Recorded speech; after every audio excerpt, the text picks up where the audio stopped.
Welcome to Vensire Studios. In today's video, we're going to be going over how to create transparent videos that can be used as assets inside of programs such as open broadcaster software or even online in stream elements. So let's get this started.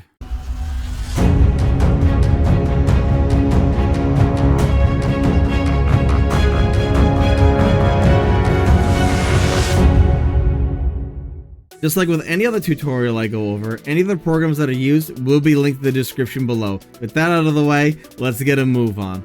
Now we'll be using Shotcut for here, because we'll be dealing with the image files. I'll be going over how to go over some of the settings.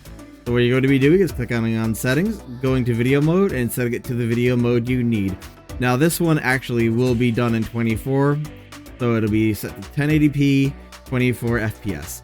For the transparency to work, it'll of course have to be image sequence that has transparent background. That means for a PNG or a TIFF file format.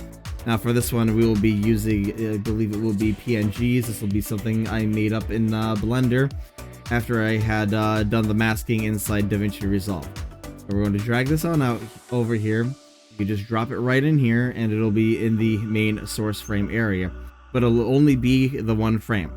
Now, of course, we need more than this, so on the bottom left, you'll find the Properties tab that you can click on, and then click Image Sequence, and it'll automatically load the entire sequence from the beginning to the final file that is in there, so that it is done properly. Now, this one actually has some audio on it, so we're going to be adding this to the project timeline itself. That is kind of easy to do all on its own. All you need to do is just click the file inside of the main source frame and just drag it down. Now, of course, we need the audio, so we're going to have to add an audio track in here as well. So on the bottom left, you're going to right click, go to track operations, then add audio track. Now I have to find the audio track itself that we have, and we're going to drag that on down here and make sure it goes from the beginning. So let's take a quick look at it and make sure that it all plays through as it should. Yep, there we go. That is the entire sequence at itself, and you can see it just plays through and doesn't seem to have much of an issue. Of course, this looks like it's just a black background that you would probably see inside the general video, but it isn't. It has a transparency full effect that goes along with it, and in order to get this exported now, we have to specifically set it all up.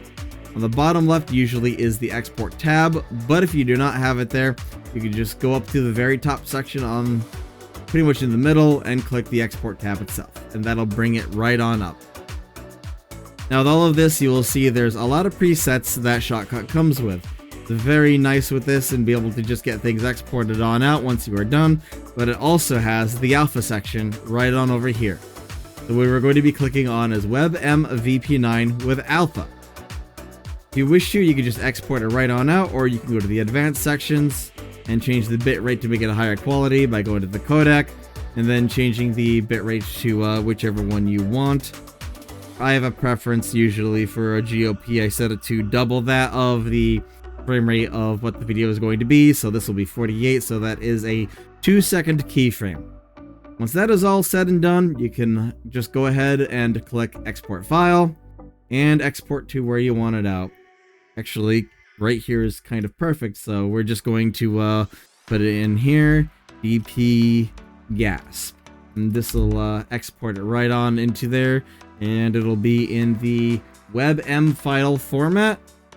I currently have this asset set up for the whenever somebody subscribes to my channel. Now we're going to do a quick playback, and everything should look pretty good. Oh, it's not done yet. And I loaded the wrong file anyway, because this is what I'm recording to.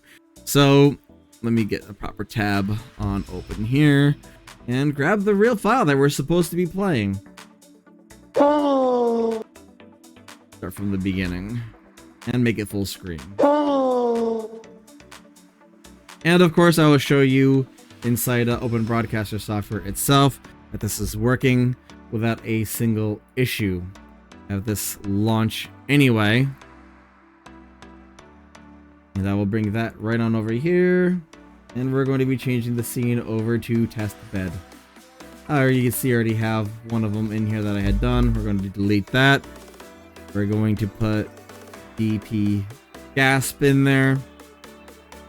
And we're going to set it to loop. So I think it does is jump around and constantly loop, and we'll put up a color source. So you can see also that it's fully transparent and works properly. As I had mentioned, this will work inside stream elements as well, as long as you have it set up properly. Before we head on out, I wanted to cover one more thing that goes on along with this. If you have a transparent image sequence and you import it and it looks kind of like this, and then you do the whole image sequence along with it and it looks really ugly, you shouldn't have to worry about this. Don't worry about it quite as much. Usually this is not an issue. What the problem you're seeing here is the fact that the viewport itself is not rendering this properly and not recognizing the full transparency that goes along with it. Now, I already have this done, as you probably noticed when I loaded on through it before, but I will show you the exported file itself as well. Yes, launch anyway, and we're going to import it directly into, obviously, my scene I have here. Delete this, and we're going to bring this down to 16 by 9, 1080p. I think it's at 1080p. We'll find out in a second, but either or, we're going to drag this in here. This is the finalized version of it, and as you can see there, it is. It doesn't have that weird, funky, what looks like to be a nasty, nasty white stroke that looks like it's having its own kind of heart attack and wanting to know why the whole thing is going on. I'm gonna bring a source to put behind it, and as you can see here, it really isn't an issue. We're gonna set this to black, and not black. We'll set it to kind of the blue we had before. And there you go. As you can see, it's not some kind of spastic thing. It's not going to be causing an issue. This background works great for the assets that I have set on. And who knows, maybe next time I do a video, I'll go over in DaVinci Resolve on how to get this all exported on out.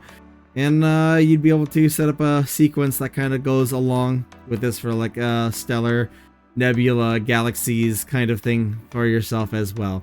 I'd say that this covers the whole video. Like the video if you liked it. Dislike it if you didn't. If you have any comments, questions, or suggestions, leave it in the comments section below. And as always, if you enjoyed the content that you saw here, hit that subscribe button, and I hope you come back for more. Bye!